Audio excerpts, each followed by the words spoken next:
Hello friends, welcome है आप सभी का आईएएस पॉइंट के यूट्यूब चैनल में। जैसा कि आप सभी जानते हैं, हमारा जो सेक्शन है यह आपका इंपॉर्टेंट क्वेश्चंस का रहता है, जिसमें हम डेली 10 क्वेश्चंस को डिटेल के साथ देखते हैं। आज का जो हमारा टॉपिक होगा वह साइंस से रिलेटेड आपके जो क्वेश्चंस रहेंगे, जो कि आपकी सभी एग्जामों के लिए बहुत ज़्यादा इंपॉर्टेंट होते हैं। अगर किसी भी क्वेश्चन में कोई भी डिफ़िकल्टी आती हो तो आप हमसे कमेंट सेक्शन में ज़रूर पूछें, और अगर किसी भी क्वेश्चन का आंसर आपको आता है तो वह भी कमेंट सेक्शन में ज़रूर बताएं। इससे क्या होगा, इससे ऐसा होगा कि आपको अगर आंसर नहीं भी पता होगा तो अगली बार अगर ये क्वेश्चन आपके सामने आया तो आपको आंसर ज़रूर याद रहेगा। चलिए अब चलते हैं हमारे क्वेश्चंस की ओर। क्वेश्चन नंबर पहला है कि जीव विज्ञान शब्द का प्रयोग सबसे पहले किसने किया।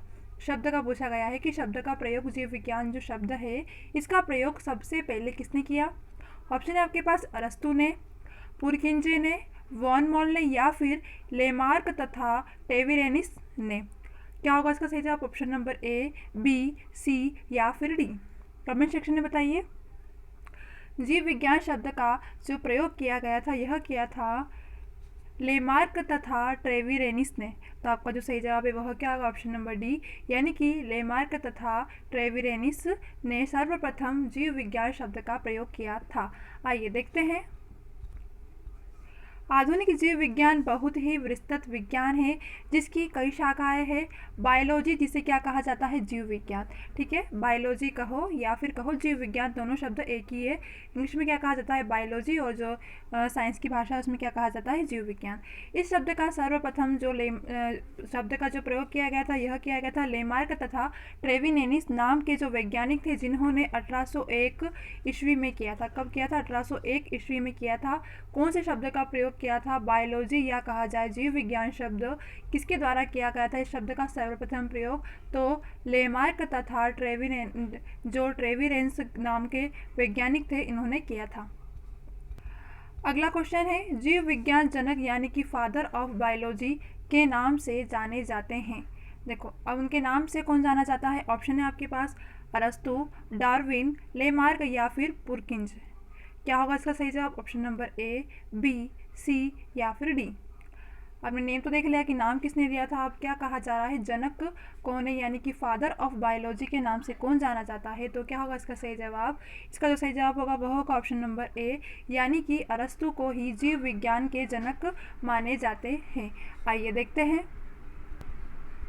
जीव विज्ञान का पिता ग्रीक दार्शनिक अरस्तु, जिन्होंने 384 से 322 ईस्वी पूर्व को कहा जाता है। किसे कहा जाता है? अरस्तु को, जो कि जीव विज्ञान के पिता भी कहे जाते हैं। जीव विज्ञान का एक क्रमबद्ध ज्ञान के रूप में विकास उन्हीं के काल में हुआ। किनके काल में? अगर आपसे कहा जाए कि जीव विज्ञान का एक क्रमबद्ध ज्ञान किसके विकास काल में हुआ तो आप क्या बताओगे? अरस्तु के विकास काल में हुआ। कब हुआ? 384 से 322 ईस्वी के मध्य। अगला क्वेश्चन क्या है? जंतु विज्ञान यानी कि जूलॉजी के जनक कहलाते हैं। ऑप्शन है आपके पास डार्विन, लेमार्क, अरस्तु या फिर थियोफेस्टस। क्या होगा इसका सही जवाब? Option number A, B, C या फिर डी। ऑप्शन नंबर क्या होगा सही इसका? जूलॉजी के जनक किसे कहा गया है तो आप बताओगे अरस्तु को ही। क्वेश्चन नंबर सी आपका सही होगा, यानी कि जंतु विज्ञान के जनक भी अरस्तु को ही कहा गया है। देखो, जीव विज्ञान की शाखा जंतु विज्ञान के जनक ग्रीक दार्शनिक अरस्तु थे। उन्होंने सबसे पहले पौधे और जंतुओं के जीवन के विभिन्न पक्षों के बारे में अपने विचार स्पष्ट किए थे। किस किस के? पौधे और जो जंतु है इनके जीवन के जो विभिन्न पक्षों के क्या कर रहे थे? अपने विचार प्रकट किए। उनके काल में जीव विज्ञान एक क्रमबद्ध ज्ञान के रूप में विकसित हुआ। उन्हें जीव विज्ञान का पिता कहा जाता है, जैसा कि हमने आने वाले क्वेश्चन में कहा था। क्या कहा था कि जीव विज्ञान के पिता कौन कहे जाते हैं? तो जीव विज्ञान के पिता अरस्तु को कहा गया है। वनस्पति शास्त्र का जनक, यहाँ जनक आएगा, ठीक है, जनक कौन है? ऑप्शन है आपके पास थियोफास्टस, लाइनस, ट्रेविरेस या फिर प्लाइनी एंड एट्स। क्या होगा इसका सही जवाब? जो वनस्पति शाखा है या वनस्पति शास्त्र है इसके जनक कौन कहे जाते हैं? Option number A, B, C या फिर डी। देखो, मैं आपको बता दूं कि वनस्पति शास्त्र के जो जनक है वह कहे जाते हैं थियोफास्टस। तो आपका जो सही जवाब है वह क्या होगा? ऑप्शन नंबर ए, यानी कि थियोफास्टस को वनस्पति शास्त्र के जनक कहा गया है। आइए देखते हैं।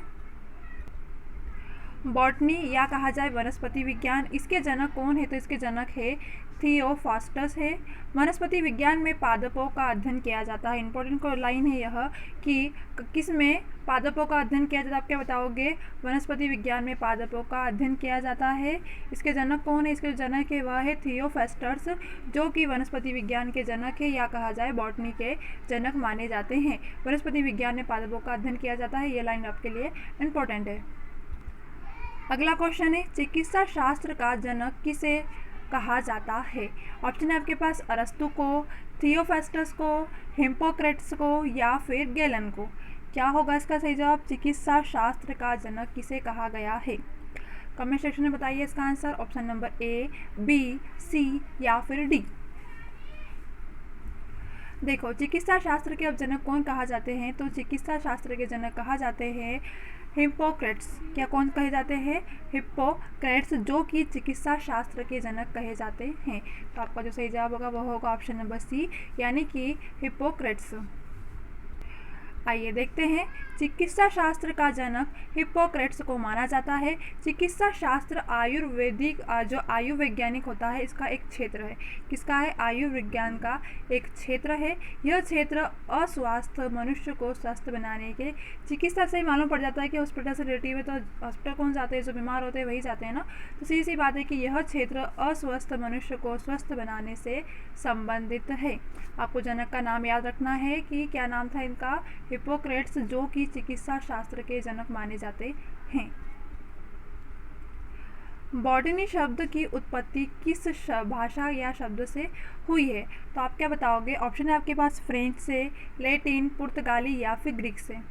बॉटनी शब्द की उत्पत्ति किस भाषा के शब्द से हुई है? क्वेश्चन नंबर 6 है, क्या होगा इसका सही जवाब? Option number A, B, C या फिर डी। देखिए, जो बॉटनी शब्द है इसकी जो उत्पत्ति हुई थी ना, यह कौन से जो भाषा है इसके शब्दों से हुई? तो ग्रीक भाषा के शब्दों से हुई है। तो आपका जो सही जवाब है वह क्या होगा? ऑप्शन नंबर डी, यानी कि बॉटनी शब्द की उत्पत्ति ग्रीक भाषा के शब्द से हुई है। वनस्पति विज्ञान यानी कि बॉटनी या पादप विज्ञान, जैसे कि प्लांट साइंस, यह वह विज्ञान है जिसमें पादपों का अध्ययन किया जाता है। आपको कहा जाए वनस्पति विज्ञान या बॉटनी कहा जाए पादप विज्ञान यानी कि प्लांट साइंस, दोनों में ही पादपों का अध्ययन होता है। बॉटनी शब्द की जो उत्पत्ति हुई है यह प्राचीन ग्रीक भाषा के शब्द से हुई है, जिसका अर्थ होता है घास या फूस। घास फूस जो होती है उसी का। सीधी सी बात है, क्या कहा है? देखो, पादप विज्ञान क्या कहा जाता है? प्लांट साइंस, वनस्पति यानी कि बॉटनी। तो आपको याद रखना है कि पादपों का अध्ययन होता है इसके अंतर्गत। इस शब्द की जो उत्पत्ति हुई है यह ग्रीक भाषा के अंतर्गत होती है, और जो इसका जो अर्थ है, ठीक है, इसका अर्थ क्या होता है? घास या फूस। क्लियर है? 7वां क्वेश्चन है, फाइकोलॉजी यानी कि इसमें किसका अध्ययन किया जाता है? ऑप्शन है आपके पास शैवाल का, कवक का यानी कि फंगी का, परिस्थिति का यानी कि इकोलॉजी का, या फिर जो विषाणु होते हैं वायरस, इसका। क्या होगा? फाइकोलॉजी में किसका अध्ययन किया जाता है? Option number A, B, C या फिर डी।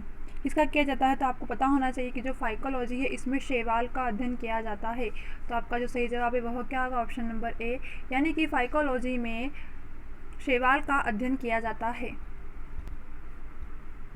वनस्पति विज्ञान की वह शाखा है जिसमें शैवाल का अध्ययन किया जाता है, क्या कहलाता है? फाइकोलॉजी। क्या कहा जाए आपसे कि शैवाल का अध्ययन क्या कहा जाता है? तो आप क्या बताओगे? फाइकोलॉजी।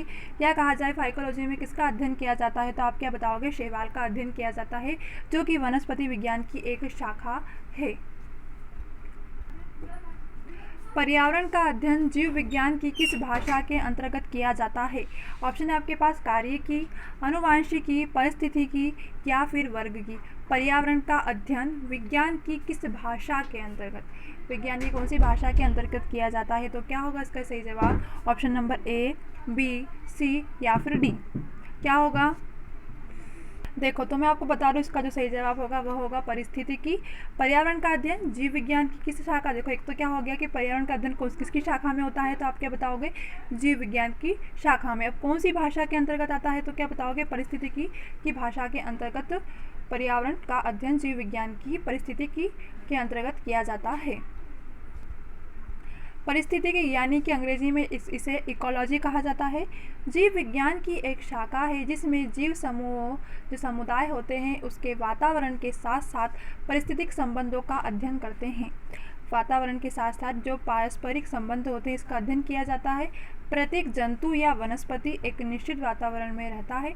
जंतु कहा जाए या वनस्पति, यानी कि वनस्पति का मैंने आपको मतलब बताया था, घास फूस, यह एक वातावरण में रहते हैं, यानी कि एक जो पृथ्वी है इसी के अंतर्गत रहते हैं यही सभी लोग। इसके बाद पारिस्थितिज्ञ इस तथ्य का पता लगाते हैं कि जीव आपस में और पर्यावरण के साथ किस तरह से क्रिया करते हैं, वह पृथ्वी पर जीवन की जो जटिल संरचना है उसका पता लगाते हैं। तो आपको सिर्फ इतना याद रखना है कि पारिस्थितिकी जो है इसे इकोलॉजी कहा जाता है। यह क्या है, एक विज्ञान की एक शाखा है। इसका संबंध किसका संबंध है, किससे है, तो जीव समुदाय के जो वातावरण है उसके साथ पारिस्थितिक संबंधों का अध्ययन किया जाता है। वनस्पति संवर्धन से संबंधित विज्ञान की शाखा को कहते हैं। ऑप्शन है आपके पास फ्लोरिकल्चर, एग्रीकल्चर, ऑरिकल्चर या फिर हार्टिकल्चर। क्या होगा इसका सही जवाब? Option number A, B, C या फिर डी। क्या होगा? क्वेश्चन नंबर 9, फ्लोरिकल्चर, एग्रीकल्चर, ऑरिकल्चर या फिर हार्टिकल्चर। वनस्पति जो संवर्धन होता है इसका संबंध विज्ञान की किस शाखा से है? तो इसका जो सही जवाब है वह है ऑप्शन नंबर डी, यानी कि हार्टिकल्चर का जो संबंध है यह वनस्पति संवर्धन की विज्ञान की एक शाखा है। क्या नाम है उस शाखा का? हार्टिकल्चर से संबंधित है। अब देखते हैं हार्टिकल्चर क्या है। तो देखो, हार्टिकल्चर विज्ञान की वह शाखा है जिसमें अनाज, फूल और पौधे को उगाने के लिए उनकी जो मार्केटिंग होती है इस तक का अध्ययन किया जाता है। यानी कि अनाज, फूल और पौधे लगाने से लेकर मार्केटिंग तक का अध्ययन किया जाता है। हॉर्टिकल्चर मानव उपयोग के लिए इस्तेमाल होने वाले जो पौधे होते हैं, पौधे का जो विज्ञान है, इसके साथ साथ जो तकनीकी विपणन होता है उससे जुड़ा हुआ क्षेत्र है। तो आपसे कहा जाए कि हॉर्टिकल्चर में किसका अध्ययन किया था, आप क्या बताओगे? अनाज, फूल और पौधे उगाने से लेकर मार्केटिंग तक का अध्ययन किया जाता है। किसके अंतर्गत होता है यह? तो हॉर्टिकल्चर के अंतर्गत होता है। अगला क्वेश्चन है, सिल्वीकल्चर वनस्पतिक विज्ञान की वह शाखा है जिसमें वर्णन होता है। ऑप्शन आपके पास शैवालों के संवर्धन का, वन के विकास के, सिलिसिफाइड पादपों का या फिर कवकों के संवर्धन का। जो सिल्वीकल्चर है इसमें जो वनस्पति विज्ञान की शाखा है इसमें किसका वर्णन किया जाता है? किसका होता है? Option number A, B, C या फिर डी। क्या होगा इसका सही जवाब? तो देखो, जो सिल्वीकल्चर है इसमें जो अध्ययन किया जाता है, क्या किसका वर्णन किया जाता है? तो आपको बताना है कि इसमें वन के विकास का अध्ययन किया जाता है। तो आपका जो सही जवाब है वह क्या होगा? ऑप्शन नंबर बी, यानी कि सिल्वीकल्चर वनस्पति की वह शाखा है जिसमें वन के विकास का वर्णन किया जाता है। सिल्वीकल्चर को हिंदी में वनवर्धन कहा जाता है। वनवर्धन, ठीक है, या कहा जाए कि सिल्वीकल्चर, तो दोनों चीज़ें एक ही हैं। वनों को उगाने, उनके विकास, संरचना, स्वास्थ्य एवं गुणवत्ता के नियंत्रण का व्यवहार सिल्वीकल्चर या फिर कहा जाए वनवर्धन कहलाता है। क्लियर है? आज का यह जो हमारा टॉपिक था यह आपके एग्ज़ाम के लिए बहुत ज़्यादा इंपॉर्टेंट था, क्योंकि किसने इसका अध्ययन किया जाता है, किसने किसकी खोज दी, किसने किसको नाम दिया, यह चीज़ें हमेशा एग्ज़ाम में आती है।